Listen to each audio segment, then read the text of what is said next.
Hi, I'm Checky Harling and welcome to After Party, the show where I interview sustainable brand founders in their natural habitats. Today I'm joined by the London-based fashion designer and beer towel extraordinaire, Adam Jones. Adam grew up in rural Wales, and as a kid you'd find him wandering around his nan's house in her fur coats with plastic fruit balanced on his head. Yet it was watching footy matches down the pub with his dad that led Adam to fall in love with the aesthetic of the humble British boozer, with its sticky 70s carpets, animal pictures hung in wooden frames, and plenty of pints on draft. In his teenage years, Adam dressed like a punky granddad, searching for clothes in charity shops and car boots that no one else in school would have. Then, Adam learnt how to create his own clothes. He was first taught to sew by his nan and then went on to train in college in Wales before moving to Manchester to study at Manchester School of Art. After a brief stint making sexy nun outfits for kinky farmers at a costume factory in North Wales, Adam moved to London to showcase his first solo collection, worked at a number of pubs and also secured a job at Christopher Shannon through the late fashion stylist Judy Blame. Since 2016, Adam has been focusing on building his own fashion label. A sustainable designer by default, Adam works with found materials sourced at local car boots, charity shops and online. To Adam, these 70s and 80s fabrics represent a nostalgia for simpler times, when we weren't bombarded by technology and life was as simple as a pint down the local pub after our long day's work. Adam's aesthetic embraces our tag of broken Britain, combined with the eccentric and the mundane, with bar towels from the pub, tea towels from the kitchen, and vintage blankets from the bedroom, clashing the comfort of the home with the chaos of the boozer. It's Granny's house meets pubcore meets punk. Welcome to the after party, Adam Jones. Thank you very much. So I wanted to start by taking it back to rural Wales, where you grew up, specifically your nan's house, where you spent a lot of time as a kid, which has also provided you with a lot of inspiration. Can you tell me about some of your earliest memories of your nan's? Yeah, I mean, my parents both worked full time, so it was always the case like Nan would pick up 7 grandchildren from school, 3 in the boots, and we'd all go back to her house and kind of play dress up in all her old clothes. She'd put on like Midsummer Murders and Poirot, and it was all about, she kind of wanted to show us the things she enjoyed in her life. And yeah, we would just be there for hours and hours and not want to leave and be, as I say, dressing up, kind of dressing her up and kind of drawing my cousins. So that was a big part of my childhood. I love Midsummer Murders. That was a big part of my childhood as well. And how do you think your nan's house has inspired how your work looks today? Yeah, I've always said my nan's house is my mood board. It's a place I think of a lot. She doesn't live there anymore, but I still have, I can picture it all in my mind. I spent a lot of time there and just took in the details as a child, I think. I remember what the tea towels looked like, and there'd be plastic fruit in bowls. There was taxidermy and, horse brasses hanging up in the hallway. Just that whole, it was kind of stuck in the 70s. It was a time warp.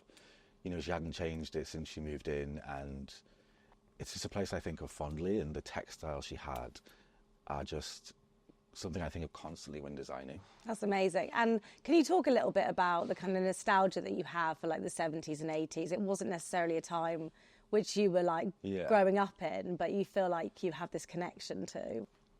Yeah, I think in the 70s, people had a lot of money and furnished their homes, and as soon as the 80s hit and the mines all closed, people didn't have this extra money to kind of furnish their home. So I think, especially like my grand's house, and I think Wales in general is stuck in this kind of 70s time warp. And just through her and my mum showing me family photographs constantly growing up, and I had a real interest in that, so I would, go to my nan's house and get all the boxes and boxes of photographs out and look at those. So I just kind of, I feel like I grew up in the 70s, even though I grew up in the 90s. Feel like you've lived it. Yeah. Yeah. I don't know, it's, as I say, 7 years, I think people, they worked or they were down the pub. I really feel like I did live through that. Yeah, and the pub was sort of the cornerstone of like, where people met, wasn't it? Especially in Wales, right? Oh, yeah, Where definitely. you grew up. So what was it like growing up in Wales as a kid, interested in fashion? So growing up in Wales, I feel like it was kind of you had like a DIY childhood, like make your own fun, You know, go out in the garden, make tree houses, or, you know, there was making boxes with things. I was just constantly like making things.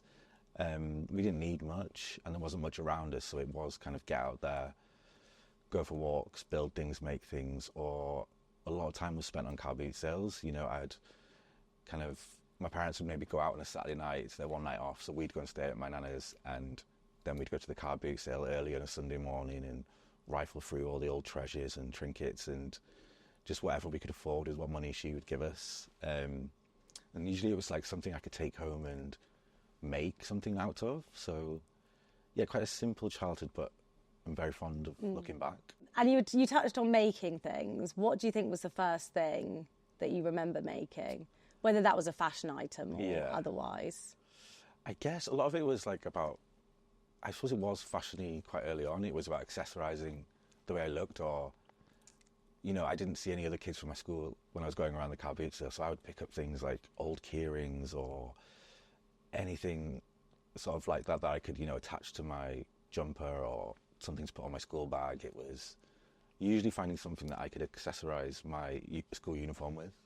Yeah, and you described your style at the time as like this kind of punky granddad, which I love. What were you sort of wearing? You talk about the key rings, but what was the kind of base of the look? It's funny, like, I was a really shy child, but I remember that, like, one school, you know, you'd get a non-school uniform day, which was my one time a year to really express myself, and I had this weird confidence in the way I dressed, which was, quite outlandish. You know, it would be all sorts of, you know, I'd get, like, postcards and pin them to my jumper. I would get, like, you know, chains from the charity shop and stick like rubber ducks on them, and I just really had this strange confidence in the way I dressed, even though I was very quiet.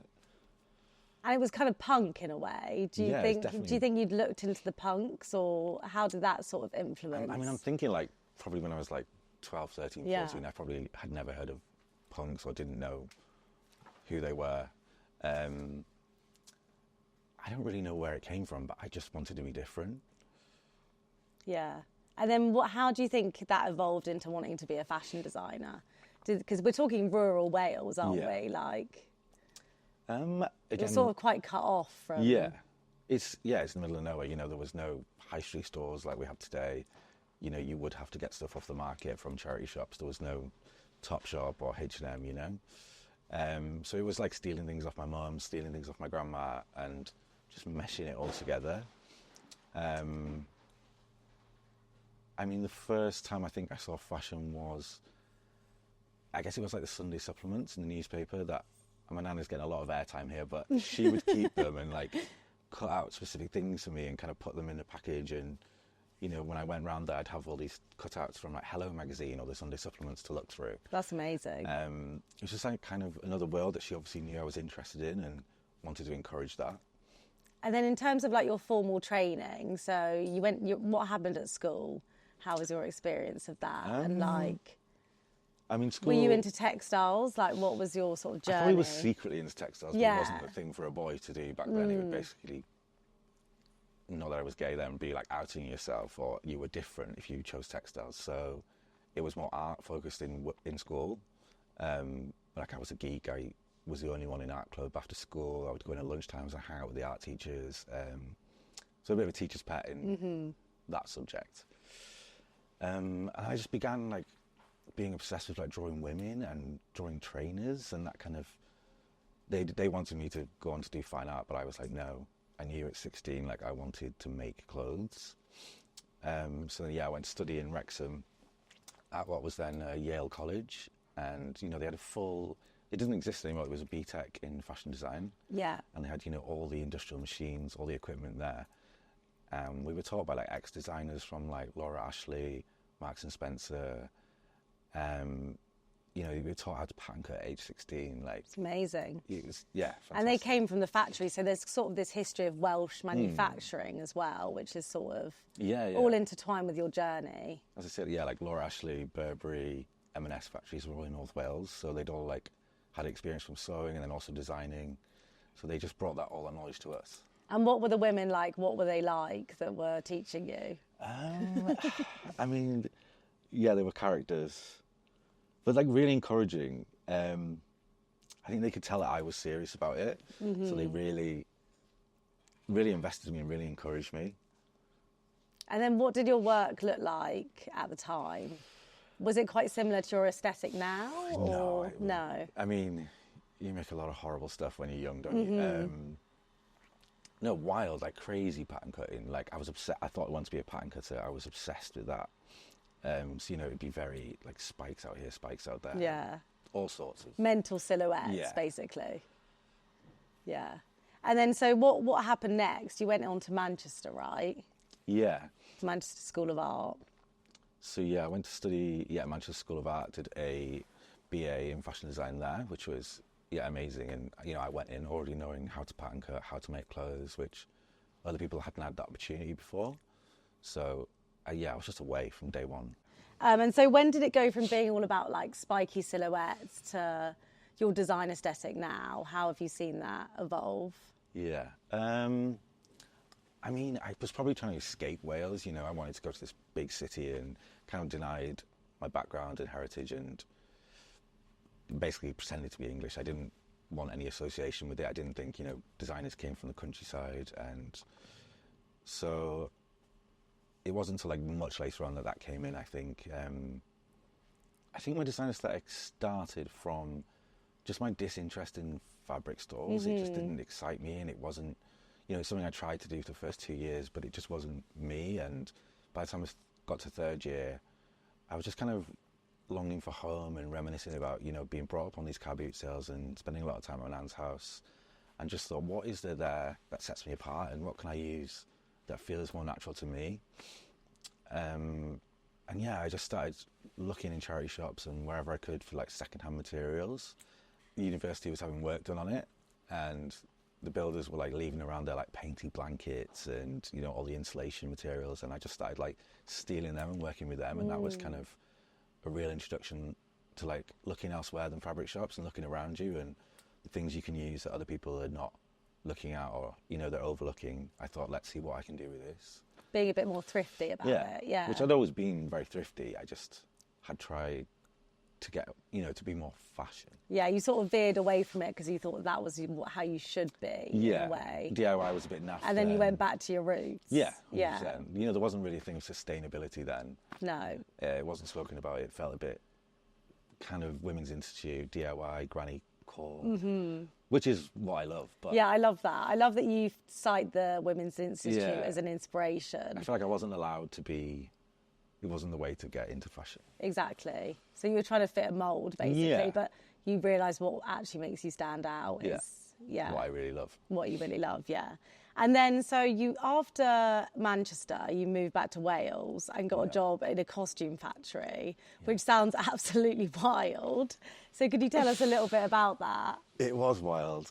I was there for a year, so I got a little studio in Wales. I just thought, well, I tried to get a job for a year in fashion, couldn't get one. I'm not good with computers, didn't enjoy it, didn't want to do that. So I thought, let's go back to Wales, live with my mum, get a cheap studio and see what I could do. So obviously I had to get a job to afford that, which ended up being in a fancy dress factory with, all these older people, just the craziest characters. It was so much fun. Old guys that we'd kind of like taken in and taught how to sew. Just the characters you wouldn't expect to be there. It was such a good mix of people, and you would get local farmers coming in, with kinks that want Alice in Wonderland costumes, or so we'd have to like measure them and make these bespoke costumes for these old guys.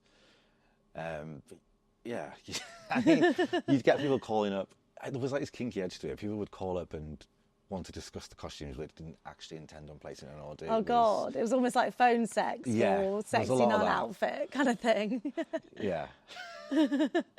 And then alongside that, you were making your first collection, right? So you were doing that in the evenings. So you were grafting at that point. Yeah, I think, where I live is so rural in Wales. I'd get up at like 6 a.m, get to work for 8 after like multiple buses. And then, straight after work, I'd go to my studio, be sewing till like midnight. But it's what I had to do to get out there and do what I wanted to do. I didn't want to be back where I was from. I wanted to, be out there and be a fashion designer, but take what I love from home and bring it with me. And then at what point did you move to London? and show your first collection? So, yeah, I told myself as soon as this collection is done, I will move to London, show it, see what happens. So I lived on my mate's sofa for 6 months, moved in 2015, I think it was. Got a job in a pub, and it was in the city, and the city pubs close on weekends, and my manager took a liking to me and let me have the place on a Saturday where, you know, she came there and worked, and I had like models draped on the bar, and yeah, it was just someone, again, like took a chance on me and supported me because they liked what I do. And, you know, hardly anyone came, and old geezers in suits were trying to come in for a drink. But it's what I wanted to do, and it was my first taste of a fashion show. Yeah. And, yeah, from there I just wanted to keep doing that. Even if it wasn't paying my bills, I just really enjoyed it, and I was happy to pull pints and do this when I could. And then what was the pub called where you first showed? The Jamaica Wine House. Jamaica Wine House. Which is it's Nigel Farage's. It was his local hall. Yeah, it's very, you know, city bankers. Yeah. But it is a good pub. Exactly. It's a classic pub. And on that note, what do you think makes a good pub? I think it's all about the lighting. It needs that kind of dark red lighting against like the dark wood. Yeah. You need like your stained patterned carpet, basic boring lager, good fun bar lady. Like a little bit cheeky, cheeky Something lad that lady, reminds me of, you know, Coronation Street or yeah, pubs you saw growing up, you know, where they'd go on Only Fools and Horses is the kind of pub I look for. Again, nostalgia. And so when you showed at the Jamaican Wine House your first collection, were you already working with kind of pub paraphernalia? Yeah. And was that all tying in? Yeah. So where did the first beer towel vest, how did that come about? Yeah. Because that's something the brand's become known for, you know? I just remember like it was, I guess, 2014 when I was doing it, you know, everything was logo emblazoned, everyone wanted graphics, and, you know, you can't escape a trend. I wanted to bring some sort of graphic into my work, which wasn't just my name written on it. And, you know, I spent a lot of time in pubs and sat there. It just was obvious. It just came to me. I just saw these towels and thought, oof, it'll be good. That could be my way of introducing it. And then the pub opposite my studio was closing down, and I found a load of towels in the skip there. So yeah, I just started messing around with them, kind of patching them onto fur coats and things to start with. What brand were they? Do you remember? Like Carling, Foster's, like the classics. Yeah, classic basic lager that everyone would recognise. So I just loved that kind of pop aspect of it. And it's very. I think it's quite Andy Warhol to take these. Just like pop icons in a way, aren't they? Objects almost, and I was just like splattering them over these fur coats, and I was just excited by that. And are there any brands that you haven't worked with that you'd love to, in terms of the beer brands? I think maybe I've worked with them all. Have you? I mean, illegally. You've completed not it. That, you know, not officially, but yeah, not that I can think of. But I guess let's talk about the Dog and Bell, and actually you've got it there, haven't you? So we can have a look at it. Yeah, so this is a collaboration that we did this year with my local, the Dog and Bell in Deptford. I just like, they made their own bar towels this year, and I know like from looking, there's such huge minimum order quantities on bar towels to make your own. So I thought, I know he's got like 2,000 somewhere, like in the basement, and you know those beer towels are going to outlive him and me. So I spoke to the landlord Seamus and just showed him my work, and you know I'm always in there. Like we knew each other, so I thought let's show him what I do and propose his idea to him to try and, you know, he's got this huge stock. Let's make something, and it was so exciting to have that kind of infinite quantity of materials because the way I work, they're very hard to find, and you know there is a finite amount of them. Whereas here I could kind of go wild. And they've sort of gone extinct, haven't they, in general? So they were tapping into that kind of old school feel in terms of making their own. Yeah. So, you know, it's an old pub, but he's very good at keeping it that way. But it attracts a younger audience, but he knows what he's doing with it. Yeah. And describe to people who haven't been there what it's like at the Dog and Bell.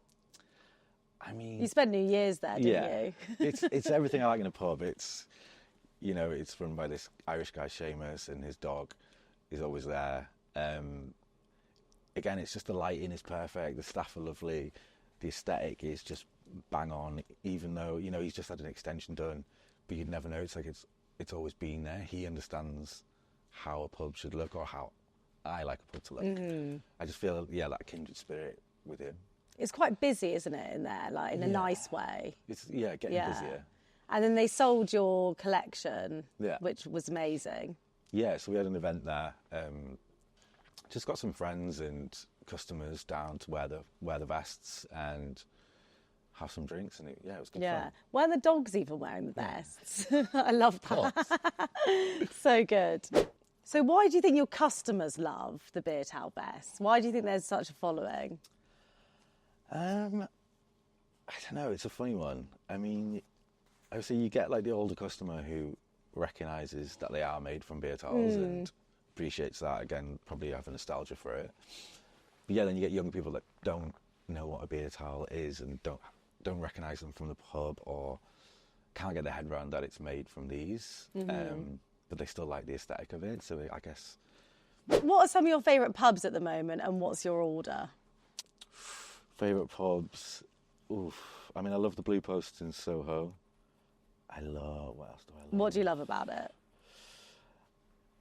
I mean, Central London has the best pubs. It's like the Ship, which is on New Cavendish Street, which is kind of more Fitzrovia. And that area just has like the best pubs, like the hidden pubs, which I shouldn't give away. But Saturday especially, like, they're just quiet enough to like make sure you get a seat, and I'll just have a basic lager, please. Like, amazing. Heineken, Carlsberg. Stunning. And it's not just like the actual beer towels that you've been working with, but I saw your Colours of Arley collection, and you even named like the shirts, like Gammon and Peas, Snooker Stripe. There was another one, Frazzles. Yep. If you're not British and you're watching this, Frazzles are like an iconic British crisp, which is shaped like bacon rashers, but I think they're suitable for vegetarians. Yeah, I've got to confess I've never had one. So Have you not? I am a fussy veggie. Frazzles are actually epic, to be fair. But that colourway of Yeah, Frazzles. yeah. So it's even like the things like the meals and stuff that you can get within a pub that have inspired, like elements. There's sort of Easter eggs. Yeah. Of pub culture. Everything about a pub. There was one called like Pat's Coaches. Yeah. Which is the colours from like the bus that we used to have school trips on growing up. That was Pat's Coaches. That's really niche. Yeah. I was going to say, if you know, you know, but you don't know. No. But I know. But that's interesting. It is, if you know, you know. Are there any people that would know? Your mates from back home? Yeah. They get it. And also, not just pubs, but like characters. I feel like there's characters that run through your work. So like, definitely. You've been inspired by everyone from like the local jockeys to the guy who's like the Elvis impersonator at the social club, to who else have I got here? Like men on stag do's, butchers, like sort of working people, but like real life characters seem to be like a thread within your work. I think uniform or. I think, like, you know, I work with fabrics that are quite out there and very colourful and loud. So I think to keep the silhouette simple, I look at a lot of uniform or like what people are wearing to go to work on the street. I'm just really fascinated by characters. I think maybe it comes from like sitcoms. I guess like people you would see in the pub, you know. You would have that like barmaid in a leopard print. You'd get the lads from football come in covered in mud.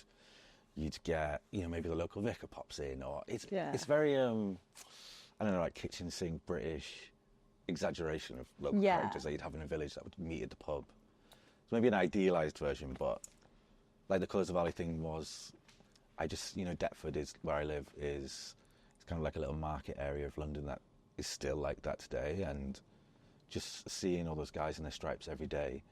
And there was something like really formal about it that interested me. You know, even though you've got their stripes and it's covered in blood from the butchers, but they almost look just as smart as the guys in like pinstripe going to the office. I love that. So I wanted to take that stripe and kind of twist it and make it my own by doing it in different colours. It's sort of subverting it in a way, isn't it? And so how did that Colours of Arley collab come about? Because you did an exhibition with them, right? Yeah. I'd just been a fan of what they do, and I didn't really know much about it, and then discovered Louisa, who is behind the company, is a northern girl, I just thought, let's give her a DM, see if she's up for meeting, and we really got on straight away. Like, she's great fun, and instantly wanted to work with me. So that's how that's come about. Yeah. And is there anyone else you'd love to collaborate with in terms of like brands, people? Yeah. I mean, I'd love like Alistair McLellan or like Jürgen Teller to like photograph my stuff, please. And then like brand-wise, probably something really British, like Dr. Martens or Fred Perry or something. Yeah. Or something really Welsh, some sort of like woolen mill or something like. I'm up for anything. Up for anything, yeah. So I wanted to talk a bit about materials. So you work with everything from animal tapestries to like old football scarves, and the majority of what you work with is like found materials. So what does your sourcing process look like? So usually it is kind of, where I live again, Deptford has a boot sale 3 days a week. That's so amazing. It usually does start there. I find something and then I try and find more of it online. I have less and less time to be out there these days. I used to go all sorts, Covent Garden on a Monday, and then I'd go to Spitalfields on a Thursday, and every week I'd go to these places. Whereas now it is more what I can find locally, and then trying to find it on eBay and Etsy and Facebook Marketplace. Yeah, nice. And when you're looking for materials, when do you know that you've hit the jackpot? I just know when I like something straight away, and I usually either try and like type in what I think that would be called, it's cat, tea towel, it's whatever, dog, tapestry, pool.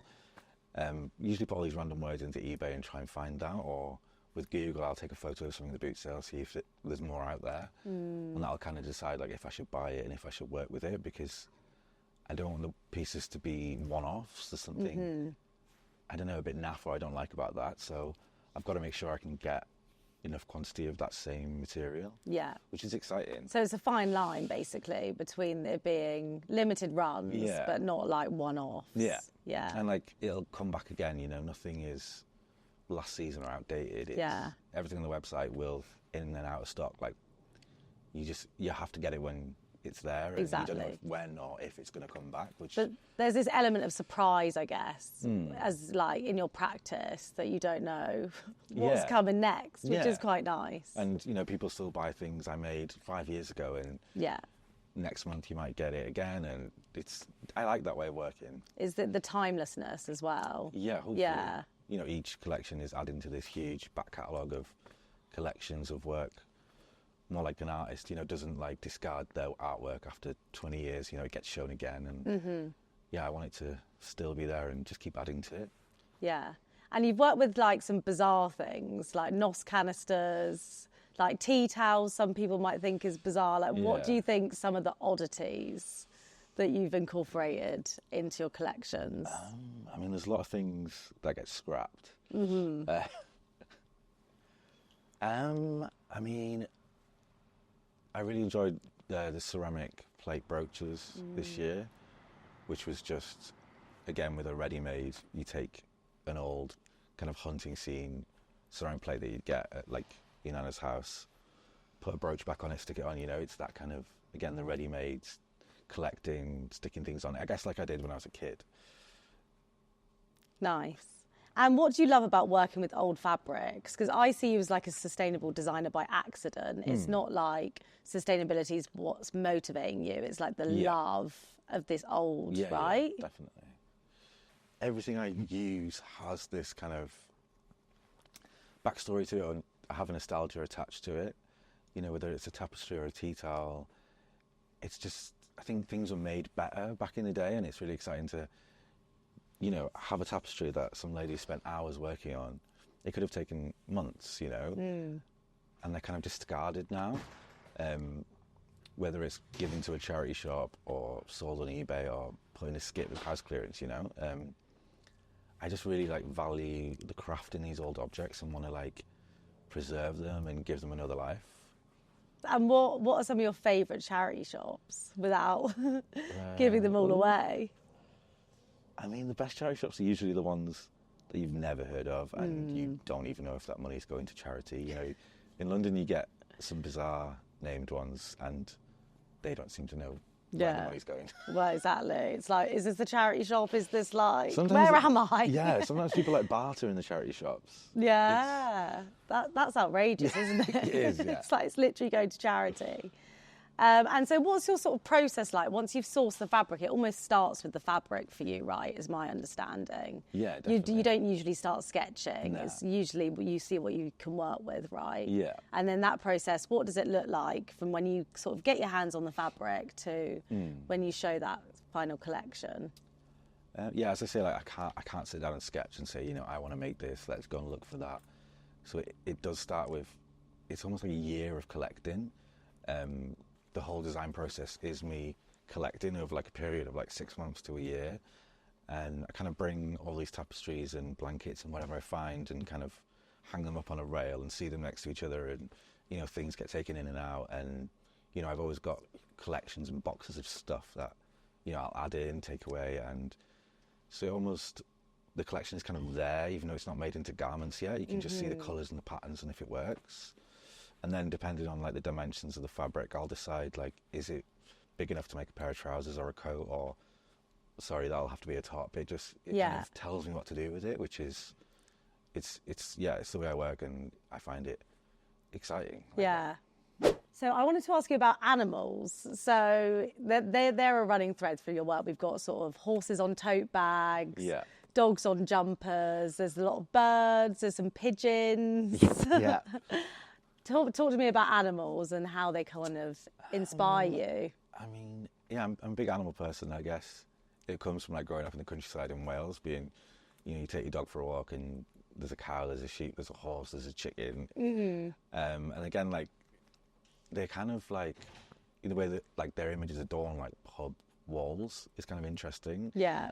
It's almost like, you know, pubs are like a shrine to like animals. You just see them in all the imagery in pubs, and it just naturally, they come into my work. Yeah. And if you had to pick one, what do you think the spirit animal of the Adam Jones brand would be? Maybe I'd probably say like German Shepherd, specifically. Yeah. What's the vibe of the German Shepherd that you think?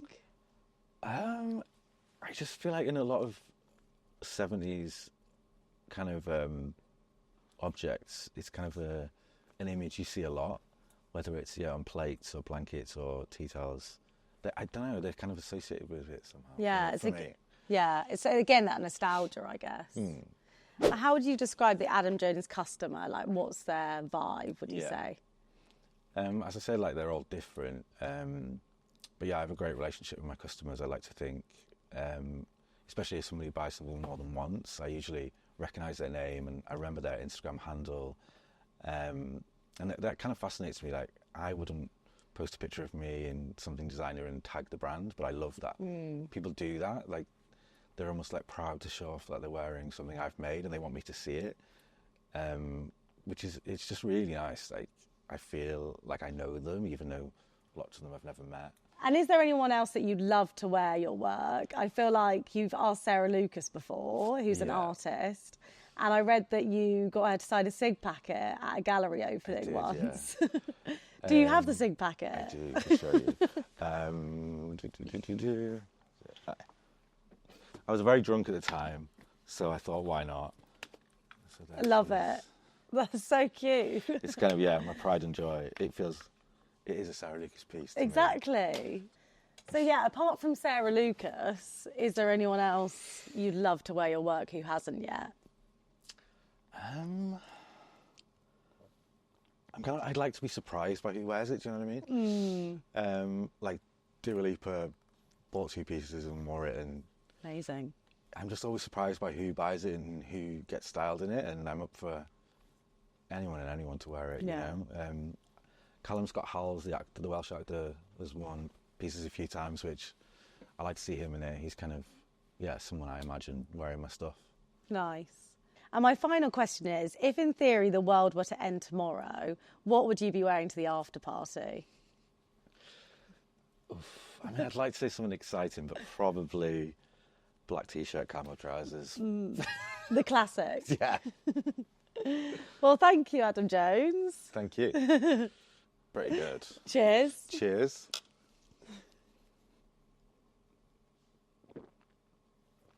Oh, Delicious. that is good.